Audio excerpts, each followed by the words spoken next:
Hi guys! Andito na naman po si Cooking Dada. Magluluto po tayo ng ginisang sitaw at kalabasa with pork. Igisa po natin ang bawang, sibuyas at kamatis. Hintayin po natin maluto ang ating mga panggisa. Dudurugin po natin yung kamatis dyan para mas masarap. Para kumapit siya mamaya sa ating baboy. Ilagay na po natin yung baboy. Kapag nagisa na po natin ng maigi ang bawang, sibuyas, kamatis, yan, igisahin lang po natin. Ayan, hintayin po natin kumapit yung panlasa sa baboy. Lagay po natin yung paminta. Lagay na din po natin ang ating patis. Ayan, tapos hintayin lang po natin lumambot ng konti yung karne. Lagyan na rin po natin ng tubig. Una po kalahati lang nilagay ko, pero parang konti, kaya gawin natin isang baso.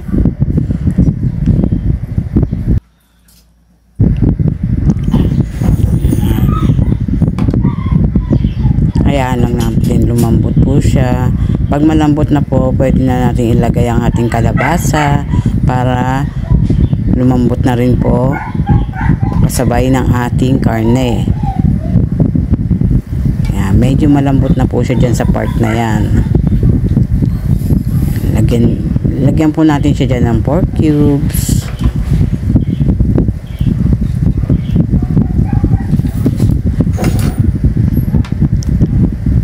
Tapos lalagay na po natin yung ating sitaw.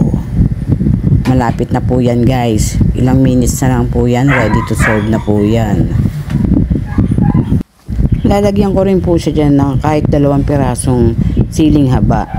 Para lang po yung aroma niya, yung amoy. Yan. Pero hindi po natin masyadong lulutuin para hindi naman mag-anghang yung gulay natin. Pero kung gusto niyo po maanghang, pwede niyo siyang lagyan ng siling labuyo. Meron po kasi ako mga alagang bata. Hindi ko pwedeng lagyan ng maanghang lagi ang aming ulam. Lalo na po meron akong apo. Yung kalabasa po dyan, imamash ko. At yun ang papakain natin sa kanya mamayang lunch. Yan po. Lagyan natin ng kalahating magic sarap para medyo umangat yung lasa niya. Iba po naglalagay ng konting sugar. Pero ako dyan, sa uluto ko ngayon, hindi ako maglalagay ng sugar.